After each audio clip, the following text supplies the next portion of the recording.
45% of Americans believe the U.S. should be a Christian nation.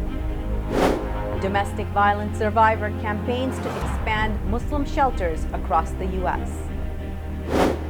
Musk declares himself Chief Twit, firing executives at Twitter. World faces most dangerous decade since World War II, says Putin. China launches world's first inhalable COVID-19 vaccine. Uzbekistan to open 2 cultural heritage exhibitions in France.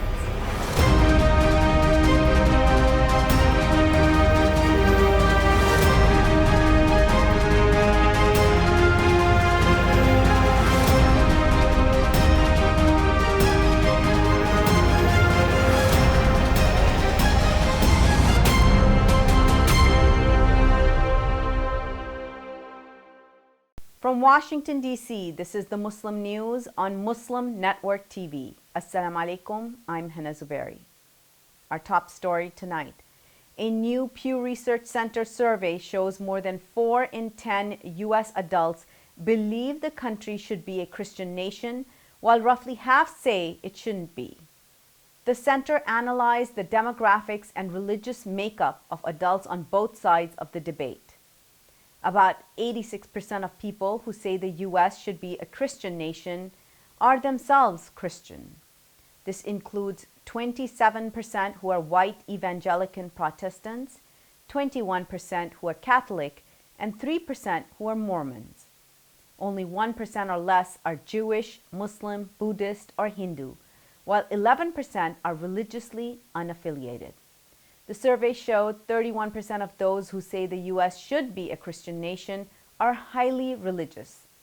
Only 6% have low religious commitment.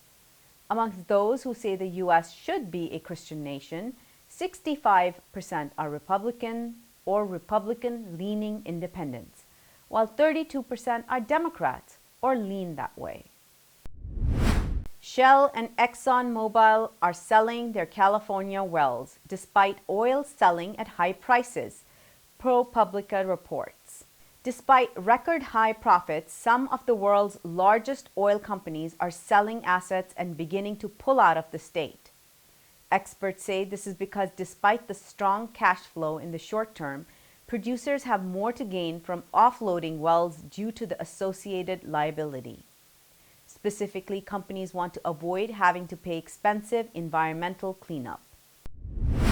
Early Friday morning, an assailant broke into the home of U.S. Speaker of the House Nancy Pelosi in San Francisco. The man, who is in custody, violently assaulted her 82-year-old husband, Paul Pelosi. Pelosi was hospitalized but is expected to make a full recovery. The New York Times reports the suspected attacker was in search of Nancy Pelosi, who was in Washington, D.C. at the time. On January 6, 2021, rioters on Capitol Hill were also looking for Pelosi's office to assault her. On Thursday, outgoing Republican Congresswoman Liz Cheney threw her support behind a Democratic lawmaker facing a tight re-election race in Michigan. Her endorsement of Congresswoman Elissa Slotkin marks a first in her political career. Cheney served with Slotkin on the Armed Services Committee. She called Slotkin an honorable public servant who wants what's best for the country and is in this for the right reasons. Cheney has been on the outs with the Republican Party as it has increasingly embraced Trump's Make America Great Again ideology. She has been a stark critic of Trump and his claims of 2020 election fraud. She was also a pivotal member on the House panel probing the January 6, 2021 riot, which was led by supporters of Trump. Cheney failed to win her party's nomination in August. Tesla CEO Elon Musk completed his $44 billion purchase of Twitter on Thursday. The richest man on the planet is now in control of one of the world's most widely used social media and communication platforms. Musk swiftly fired several top executives, including CEO Parag Agrawal. "The bird is freed," Musk tweeted late Thursday. A self-described free speech absolutist who claim to have voted for former President Donald Trump, Musk may reverse the Twitter ban on Trump. Washington Post reports that racist tweets quickly surfaced after Musk closed the Twitter deal. Malika McDonald, a domestic violence survivor, overcame several abusers over the course of her life. McDonald had been on her own since she was 15. She married her abuser when she was only 18. Her then-husband, who was addicted to crack cocaine, threatened to kill her and their 2 young children. She fled her home one night in 1986 and slept in her car. Today, McDonald helps other women who have gone through similar experiences as the National Director of the Islamic Circle of America's Transitional Housing Network. She saw a need for culturally sensitive shelters and services specific to Muslim women. McDonald said lack of accessibility to clean prayer areas, halal food, and at times even the violence at traditional shelters were reasons for creating a Muslim-only transitional home. ICNA's first transitional home opened in New York City in 2008. Since then, the organization has opened more than 20 transitional homes nationwide. Putin says that the world faces the most dangerous decade since World War II. Details come after the break. Stay tuned and we'll be right back after these messages.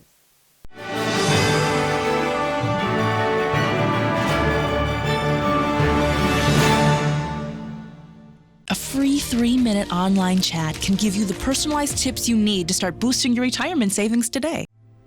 I am what hunger looks like in America. If I could be you, and you could be me for just 1 hour. If we could find a way to get inside each other's minds. Walk a mile in my shoes. Walk a mile in my shoes. Well, before you abuse, criticize, and accuse. Walk a mile in my shoes.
To stop this genocide, we need your help.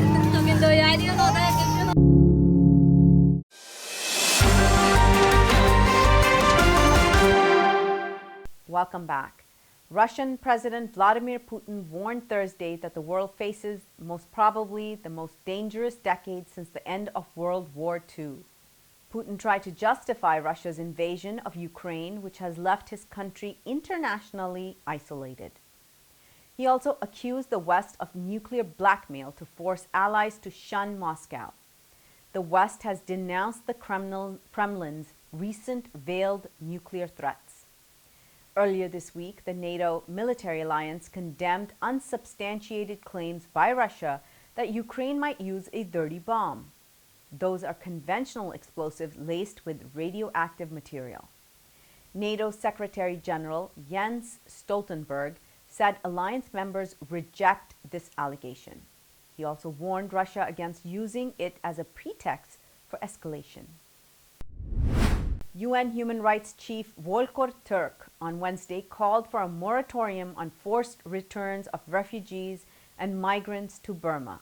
His comments followed news that Malaysia deported 2 Burmese nationals who sought protection through the UN Refugee Agency on October 6th. More than 100 other nationals from Burma some of whom had serious protection concerns, were also deported that day. There was no adequate assessment of their situation as required by international law, the UN Human Rights Office said. Since the start of Burma's military coup on February 1, 2021, at least 70,000 people have fled the nation. More than 1 million remain internally displaced, the UN reports. Another 1 million Muslim Rohingya have been found seeking refuge in Bangladesh, mainly following a 2017 Burmese military genocide against their community. Indian Defense Minister Rajnath Singh on Thursday said India's story will be completed the day it reclaims parts of Kashmir and Gilgit-Baltistan regions from Pakistan. Singh spoke at a gathering in Srinagar commemorating the landing of Indian armed forces in Indian-occupied Kashmir 75 years ago. The day is observed every year as Shaurya Divas, or Day of Bravery. On October 27, 1947, Indian troops positioned themselves in Kashmir's largest city, Srinagar. The anniversary of this event is observed by Pakistanis and Kashmiris as Black Day. The UN resolution agreed by Pakistan and India calls for a referendum in Kashmir for Kashmiris to decide their future. A group of migrants were found beaten and handcuffed on the Greek island of Lesbos, Doctors Without Frontiers said Tuesday. Of 22 newly arrived migrants, 3 were found tightly handcuffed and 4 injured, reportedly by beating, the international aid group said. A Doctors Without Frontiers emergency team heard people screaming when it approached the migrants. Tio Di Piazza, the group's project coordinator on Lesbos, said people were crying, women, children, and men. The migrants reported 7 or 8 people had approached them claiming to be doctors and promising food. Di Piazza said they reportedly started to beat the migrants and handcuff them. The assailants ran away upon hearing the doctors' group approaching. The 4 injured people were taken to the hospital, the aid organization said. Uzbekistan will hold 2 large-scale exhibitions in France in November, featuring the cultural heritage of the Central Asian country. Uzbekistan's Art and Cultural Development Foundation said that the first exhibit is titled Treasures of the Oasis of Uzbekistan, at the crossroads of caravan routes. It'll be held at the Louvre Museum in Paris from November 26 to March 6. Objects of monumental and easel art, wall painting, carved details of palaces, and arts and crafts from the Silk Road will be showcased. The second exhibition, titled On the Road to Samarkand, Colors and Splendors of Uzbekistan, will be held at the Arab World Institute from November 23rd to June 4th. More than 300 exhibits from Uzbekistan's 9 museums will be presented at the institute. They include collections of textile, costume, foot and headwear, jewelry, and a traditional coat from the Emirate of Bukhara period. China launched the world's first COVID-19 vaccine inhaled through the mouth, local media reported Wednesday. Health authorities have begun administering this vaccine as a booster dose in Shanghai, CGTN reports. The vector-based vaccine developed by the Chinese company CanSino Biologics provides a non-invasive option. It will be administered as a booster dose to people aged 18 and older. According to the company, the vaccine can effectively induce comprehensive immune protection in response to SARS-CoV-2 after just 1 breath. Chinese authorities approved the vaccine for emergency use as a booster dose in September. Coming up next after the break is our in-depth analysis segment, so stay tuned and we'll be right back after these messages.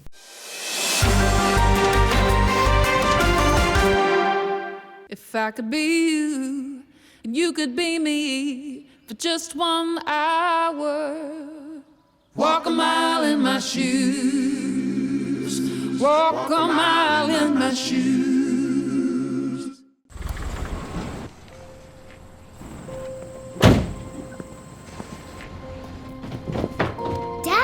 They took over my bedroom. Come on, come on. Okay, Dad. 1, 2, 3.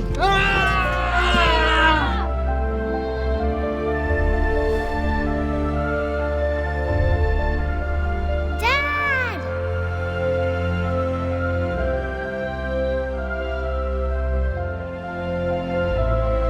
You saved me.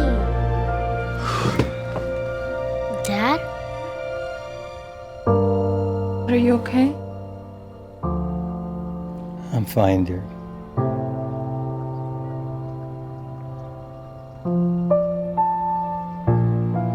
Your hero needs you now, and AARP is here to help. Find the care guides you need at aarp.org/caregiving.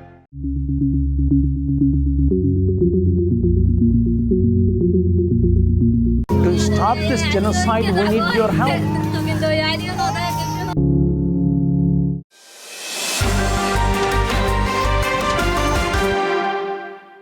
Welcome back. Let's take a look at our in-depth analysis segment. Christian nationalism is rising, and now 61% of Republican voters say they will support declaring United States of America as a Christian nation. University of Maryland critical issues poll suggests that this conversation could find its place in 2024 presidential race. We have one of the person, a professor who has led this poll, Stella Rouse. Welcome to Muslim Network TV. Thank you. Happy to be here.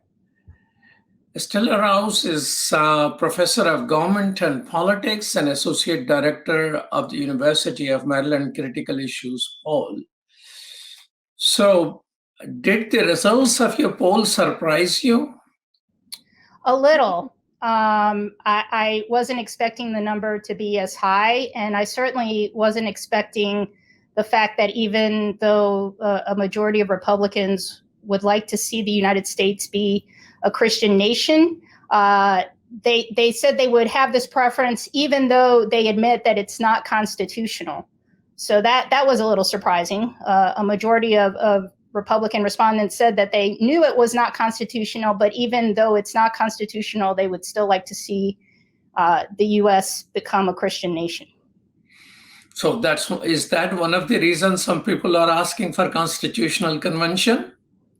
It could be, certainly on the right, to amend the Constitution. Some people believe that it should be a constitution based on divine Christian rights, and certainly there might be some movement in that area to make it so it is constitutional to do that, because I think many see it as being very difficult to apply Christian nationalism if in the Constitution it states that there is a separation between church and state. What is the trend? Did you did you ask the same question earlier? What is the trend here? Is it a rising number?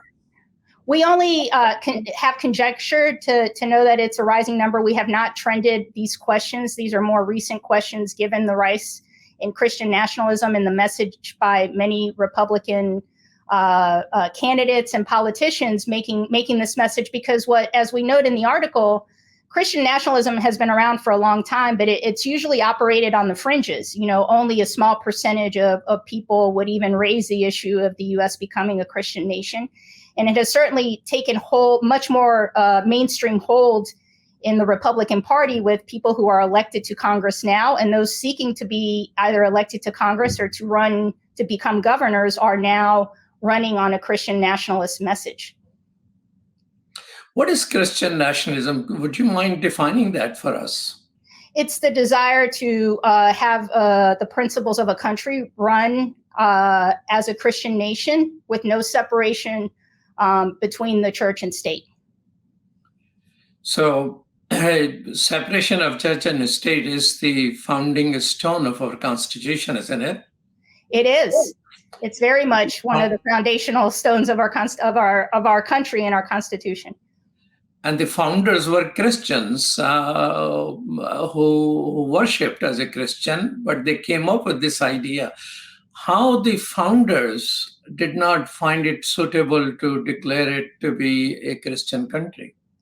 Well, because as you know, many of the founders came to the colonies because their religious practices were being persecuted in England. And so they found a place where they can practice their religion without interference from a government.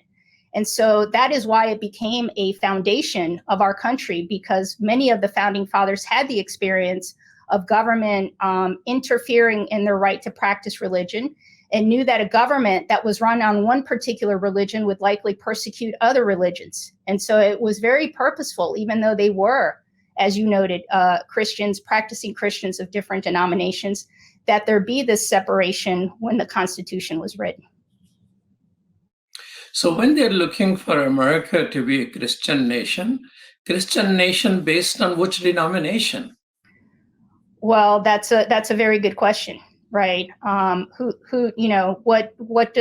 What do people mean when they say Christian nation? Obviously, as we write in the story, this desire is led by Republican white evangelicals. So 73% of, and I shouldn't say white because it was 73% of those who said that they were evangelical or born again Christians would like to see the U.S. become a Christian nation. And so I would imagine that, evangelicalism, Protestantism would be kind of a driving force of this, but we didn't specifically ask a question about denomination. So it's hard to really precisely answer that question. Were you able to ask questions similar to our correlation between those people who think the U.S. Should be declared a Christian nation and correlation with those people who approve of January 6th violence?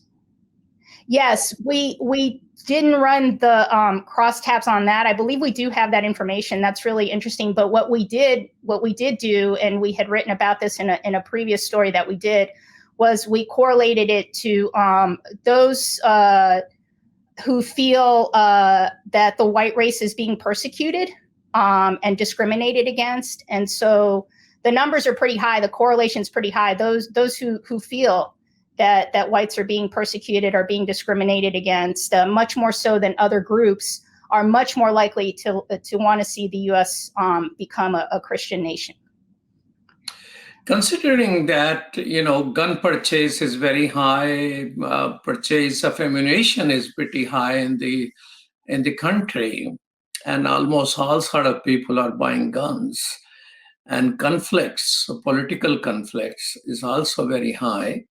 Do you think you feel somewhat of a risk that people who like to turn it into a Christian nation might join in larger number to militias, or those people who are willing to use violence to achieve their purpose?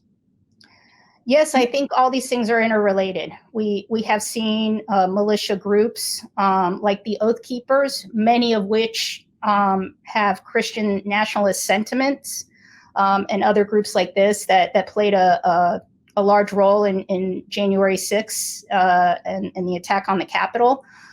They have also risen in prominence with the election of Donald Trump. And so I think there's a significant fear that these things will come together, these militia groups, coupled with the ease of access of weapons in this country, and the desire to not only perhaps turn the country as a Christian nationalist country, but to deny other democratic principles by which this country was founded, like respecting the outcome of legitimate elections. I think all these things are tied together. Professor Rouse, what are the indicators which you have seen? Because of that, you write in your article in Politico that it is becoming mainstream. That it's becoming mainstream, right? Yes, that is the big concern, right? We have a lot of extreme views that have often operated on the fringes of our society, but with a couple of things I would say, right? With the advent of the internet and social media elevating a lot of these notions, along with having people elected to office that also profess these notions, it really has become much more mainstream than it previously has. And I should note that I think that the underlying thing of all these things, when you were talking about Christian nationalism, militias, the denial of other democratic principles, it really is, I think the underlying current is because of demographic change in this country, right? The United States is projected to become a majority minority country in the next 25, 30 years. And so this all, I think, is part of a reaction to changing demographics, a loss of those that have held power for 250 years, which are generally white male Christians. And so that, I think, undergirds all of this that we're seeing, including the rise of Christian nationalism. You say that most of those people who surveyed, and they say that it need to become a Christian nation, also think that it is unconstitutional. So how do they reconcile that this is something wrong? Yeah, that's a really good question.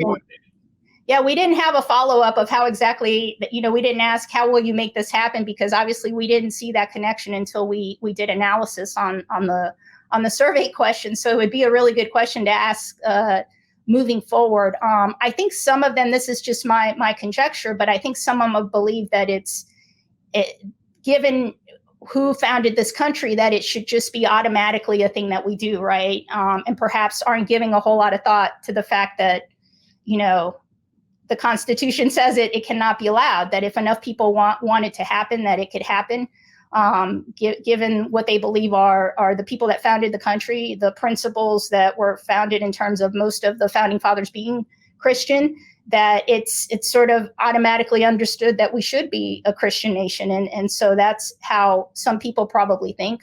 Others probably realize that they want it to be a Christian nation, but that the Constitution prevents it. And perhaps you have to actually use provisions to change the Constitution in order for that to happen. That again doesn't make them not want it to be the case, but obviously perhaps a segment of the population sees that that's not going to happen anytime soon, given the difficulty in changing the Constitution. So there's probably a mix of people in terms of wanting it to happen despite the fact that the Constitution doesn't allow it, and how that comes about. Well, Professor Rouse, thank you so much for your research and Paul, and I hope people use the constitutional means instead of violent means. I totally agree. I hope that's the case as well. Thank you so much. It was a very enriching conversation. I appreciate it. Thank you. Thank you so much. That's all from our Washington studios tonight. Thank you for tuning in. You can find previous episodes and more on our YouTube or Facebook. For more content, keep watching Muslim Network TV or visit muslimnetwork.tv. If you're in the Maryland area, do attend our November 11th premiere at the University of Maryland. Assalamu alaikum and good night.